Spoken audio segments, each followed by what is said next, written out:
토지를 개발하면 5배의 수익이 가능하다. 이것은 뭐 모든 토지에 그렇게 해당이 되는 것은 아니고, 임야를 개발하면 통상 5배 이상의 수익이 나온다고 합니다.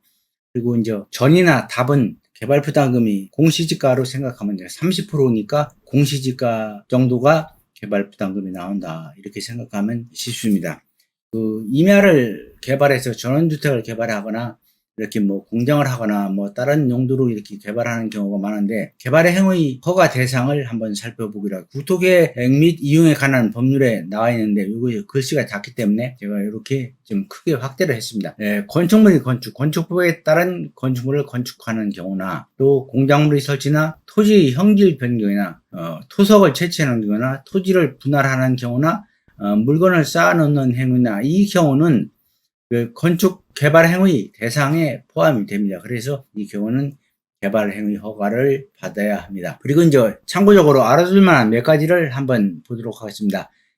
특수한 경우 개발 행위 허가 여부, 농지에 이제 성토하는 경우 농지르다 그냥 사용하면서 2m까지는 개발 행위를 받지 않아도 됩니다. 그런데 만일 농지로 사용하지 않고, 예를 들어서 전답을 갖다가 집을 짓는다든가 다른 용도로 할 때는 개발 행위를 허가를 받아야 됩니다. 보통 50cm나 뭐 이렇게 2m까지는 농지를 복도를 하거나 하는 경우는 상관없는데, 1m 이상을 복도를 하는 경우 다른 용도로 쓰려면은 개발 행위 허가를 받아야 됩니다.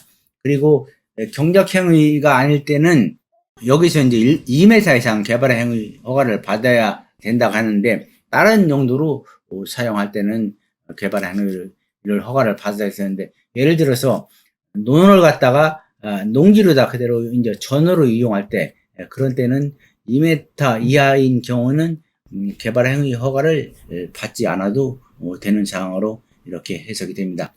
지목 변경이 수반되는 경우 개발 행위 대상인지, 이 지목 변경이 따르면 이거는 소관관청에 지목 변경을 신청을 하고, 이거는 개발 행위 허가 대상은 아닙니다. 형질 변경이나 개발 행위가 없는 경우는 지목만 변경하는, 위에서 제가 말씀드렸듯이 답을 갖다가 전으로 변경하는 그런 경우는 뭐 지목만 변경하는 경우, 그러니까 형질 변경이 따르지 않은 그 실체가 변경되지 않는 이상은 개발 행위 허가를 받지 않아도 됩니다. 그리고 국토이용 관리법에 개발 행위를 받아야 하는 경우는 건축물을 예를 들어 짓는다든가 공작물을 설치한다든가 토지 형질이 변경돼서, 예를 들어서 전이나 답이 다른 용도로다 이렇게 사용될 때는 개발 행위를 허가를 받아야 됩니다. 예를 들어서 거기다 양화장을 한다든가 그런 경우도 개발 행위 허가를 받아야 됩니다.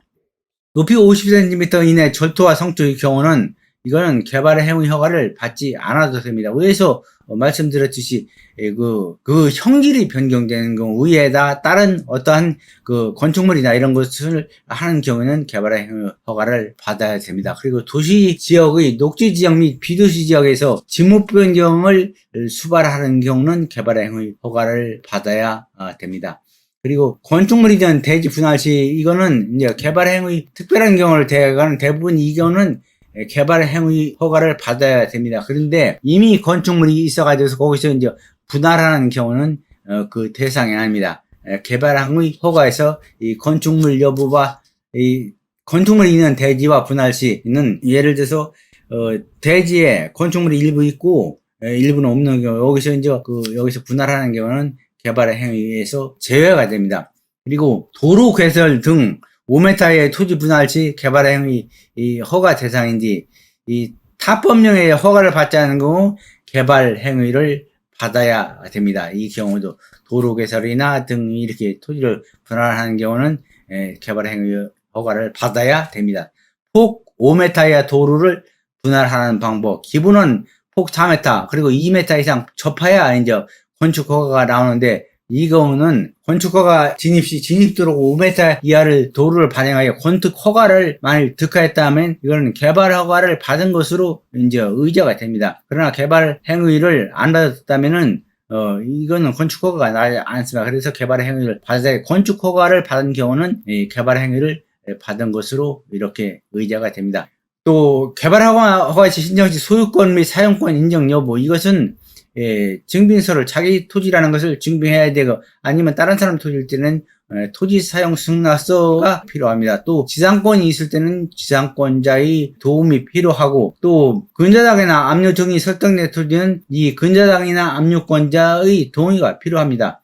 임야에 단독주택을 지을 경우 토지 사용 승낙서로 이때는 처리돼 반드시 소유자 명의로다가 개발행위 허가를 신청을 해야 됩니다. 그리고 개발행위 허가가 취소되는 경우를 한번 알아보도록. 개발행위 허가 또는 허가 변경을 받지 않고 개발행위를 한 경우, 이행보증금을 내지 않거나 법에 따른 토지 원상회복 명령을 따르지 않을 때, 준공검사를 받지 않을 때, 구정한 방법으로 허가, 변경허가, 준공검사를 받은 경우, 이 경우도 개발행위 허가가 취소됩니다. 개발행위 취소 시 현저한 공익을 해칠 우려가 있을 때, 또 허가받은 기간 내에 개발행위를 완료하지 못할 경우, 이 경우는 개발행위가 취소가 됩니다. 참고로 건축법상 최소 분할 면적, 분할 제한을 알아보도록 하겠습니다. 주거지역에서는 80제곱미터, 상업지역에서는 150, 공업지역에서는 150, 녹지지역에서는 200제곱, 그 외에는 60제곱미터 이렇게 됩니다. 그리고 대지는 2m 이상 도로에 이렇게 접해야 되고 4m 이상 도로야 건축 허가가 납니다. 마지막으로 어떤 토지가 공부상으로 예를 들어서 전으로 되어 있다 하더라도 그것이 실제 현질이 변경돼서 실제 지금 집이 들어섰고 대지로서 사용되고 있다면 이것은 농지로 볼 수 없고 농지에 해당하지 아니한다고 이렇게 통상 봅니다.